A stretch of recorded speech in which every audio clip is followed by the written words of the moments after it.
আসসালামু আলাইকুম সবাইকে। আমরা কম বেশি সবাই নারকেল কুলি পিঠার নাম শুনেছি।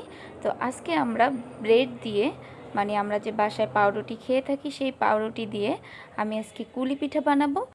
তবে স্বাদ কিন্তু একদমই আলাদা। আর আজকে আমার কুলি পিঠা বানানোর জন্য আমি চিকেন নিয়েছি এবং পাউরুটি নিয়েছি। আর এটা কিন্তু বিকেলের নাস্তার জন্য একদম পারফেক্ট। চলুন তাহলে প্রথমত আমি ভেতরের পুরটা বানিয়ে নেব। পুর বানানোর জন্য আমি এখানে পর্যাপ্ত পরিমাণে পেঁয়াজ দিয়েছি। পেঁয়াজ একটু বেশি দেওয়ার ট্রাই করবেন, কারণ আমরা এখানে কোনো ধরনের সবজি ব্যবহার করব না। তো পেঁয়াজটাকে আমি ভালোভাবে তেলে ফ্রাই করে নেব, যাতে পেঁয়াজের কাঁচা গন্ধটা চলে যায় এবং পেঁয়াজটা যেন ভাজা ভাজা হয়। পেঁয়াজটা যখন ফ্রাই করা হবে তখন এখানে অ্যাড করব আদা, রসুন এবং জিরার পেস্ট। তারপর আমি এখানে দিয়ে দিলাম গুঁড়া মরিচ। এখন ভালোভাবে এগুলোকে মিক্সড করে আমি ভালোভাবে মশলাটাকে ফ্রাই করে নিব। এ পর্যায়ে যখন অনেকটা ফ্রাই হয়ে যাবে তখন আমি এখানে অ্যাড করব চিকেন। আর চিকেনটাকে কিন্তু আমি একদম ছোট ছোট টুকরো করে নিয়েছি। এবারে নেড়ে চেড়ে আর একটু ফ্রাই করে নিতে হবে।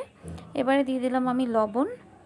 লবণটা পরিমাণ মতো দিতে হবে। সয়া সস দিলাম, কেননা সয়া সসে কিন্তু লবণ থাকে, সেজন্য কিন্তু স্বাদ অনুযায়ী লবণটা দিতে হবে। এবারে ভালোভাবে সবগুলো মিশিয়ে রান্না করে নিতে হবে। যখন এটা 90% হয়ে যাবে তখন আমি এখানে অ্যাড করব টমেটোর পেস্ট। আপনারা চাইলে এখানে কিন্তু বাসায় যে টমেটো সসটা আছে ওটাও অ্যাড করতে পারেন। তো আমি একটু ঢেকে দিলাম। ঢেকে দিয়ে আমি এটাকে 2 মিনিটের মতো রাখবো। দেন আমি তুলে এটাকে ভালোভাবে নেড়ে চেড়ে তুলে ফেলবো। আমার এটা এখন কিন্তু রান্না করা হয়ে গিয়েছে। এরপর যে আমি এখানে ব্রেড নিয়েছি, ব্রেডটাকে আমি এভাবে বেলুন দিয়ে একটু বেলে নিব। আর এটা কিন্তু আলতো হাতে বেলতে হবে, আর বেললে দেখা যাবে যে এটা একদম পাতলা হয়ে গেছে। তো এভাবে করে বেলে নিতে হবে। আমি একটু দেখাচ্ছি কেমন হয়েছে এটা। এরপর যে আমাকে এভাবে গোল বাটার একটা মুখ দিয়ে এটাকে একটা গোল শেপ করে নিতে হবে। আপনারা যে কোনো বাটার মুখ দিয়ে সাইজ অনুযায়ী নিয়ে এভাবে শেপ করে কেটে নিতে পারেন। এভাবে করে আমি আমার সবগুলো ব্রেডকে কেটে নেব। আমার ব্রেডগুলো কিন্তু গোল শেপ করা হয়ে গিয়েছে। এ পর্যায়ে আমি এখানে আটা নিয়েছি। আটা একটু পানি দিয়ে এটাকে আমি আঠা হিসেবে ব্যবহার করব, গুলিয়ে নেব। এরপর যে আমি আমার ব্রেডটার চারপাশে একদম ভালোভাবে আঠা লাগিয়ে দিলাম। এবার আমার আগে থেকে যে রান্না করা পুর, সেই পুরটা আমি মাঝখানে দিয়ে দেব। আপনারা বুঝতে পারবেন যে কতটুকু পুর দেওয়া দরকার। বেশি দিতে যাবেন না, তাহলে কিন্তু খুলে আসবে বা লাগবে না। তাই পরিমাণ অনুযায়ী দিবেন। এবারে আমি এটাকে আটকে দিব। এটা কিন্তু আপনাকে দেখে নিতে হবে কিভাবে আটকাচ্ছি। আর ব্রেড যদি একটু ফাঁকা থাকে প্রবলেম নেই, আপনি যে আঠাটা বানিয়েছেন ওই ছিদ্রের উপরে বা ফাঁকার উপরে ওই আঠা একটু লাগিয়ে দিলেই হবে। আর এমনিতেও আঠা না লাগালেও হবে, কেননা আমরা ব্রেডটাকে কিন্তু এই কুলিটাকে কিন্তু আমি ডিমের ভেতরে চুবিয়ে নেব। তো আমি সেম প্রসেসে আরেকটা বানিয়ে নিলাম আপনাদের বোঝার সুবিধার্থে।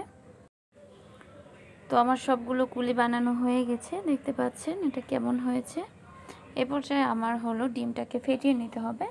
আমি ডিমটাকে খুব ভালোভাবে একটা চামচ দিয়ে ফেটিয়ে নিচ্ছি। আপনার চাইলে এখানে হালকা একটু লবণ দিয়ে ফেটিয়ে নিতে পারেন। তো এ পর্যায়ে আমি একটা কুলি নিয়ে ডিমে ভালোভাবে চুবিয়ে নেব। ওটা চামচের সাহায্যে উপর দিয়ে ডিমটাকে এভাবে লাগিয়ে দিচ্ছি। এবার উঠিয়ে আমি আপনারা ব্রেড ক্রাম্বে দিতে পারেন, বাট আমি হাতে থাকা উপকরণ, যেমন আমার কাছে বিস্কিটের গুঁড়ো ছিল বা আমি টোস্টের গুঁড়ো এভাবে গুঁড়ো করা ছিল, আমি ওটা দিয়ে আর কি করতেছি। আপনারা চাইলে ব্রেড ক্রাম্ব দিয়ে করতে পারেন, তবে এটা দিয়ে করলেও কিন্তু বেশ ভালো লাগে।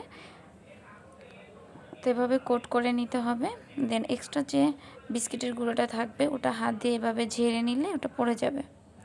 তো আমার বানানো হয়ে গিয়েছে। এভাবে করে আমি সবগুলো ব্রেড ক্রাম্বে গুঁড়িয়ে নেব। তো এ পর্যায়ে আমরা ভাজতে যাব। ভাজার জন্য আমরা চুলায় একটা তেল গরম করতে দিয়েছি। তেলটা যখন হালকা গরম আসবে সেই পর্যায়ে আমাদের কুলিগুলো দিয়ে দিতে হবে, আর এভাবে উপর থেকে তেল ছিটিয়ে দিতে হবে। আমি সবগুলো কুলি দিয়ে দিলাম। এ পর্যায়ে ভেজে নিতে হবে। আর এটা কিন্তু বেশি সময় ফ্রাই করার কোনো দরকার নেই। আর তেলে দেওয়ার সাথে সাথে এটা কিন্তু অনেকটা ফুলে উঠবে। এটা অল্প একটু সময় ফ্রাই করলেই হবে, যেমন ধরেন 4 মিনিটও লাগবে না, খুব বেশি হলে 4 মিনিট।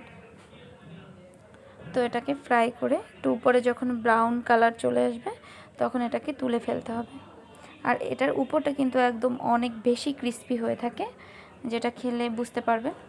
তো আমি সার্ভ করে নিলাম, দেখতেই পাচ্ছেন কেমন হয়েছে। আর এটা খেতে কিন্তু অনেক বেশি টেস্ট, আমি আপনাদের দেখাচ্ছি। আর ভেতরটা আগে থেকে রান্না করা, সেজন্য কিন্তু ভেতরটা কাঁচা থাকার কোনো সম্ভাবনা নেই।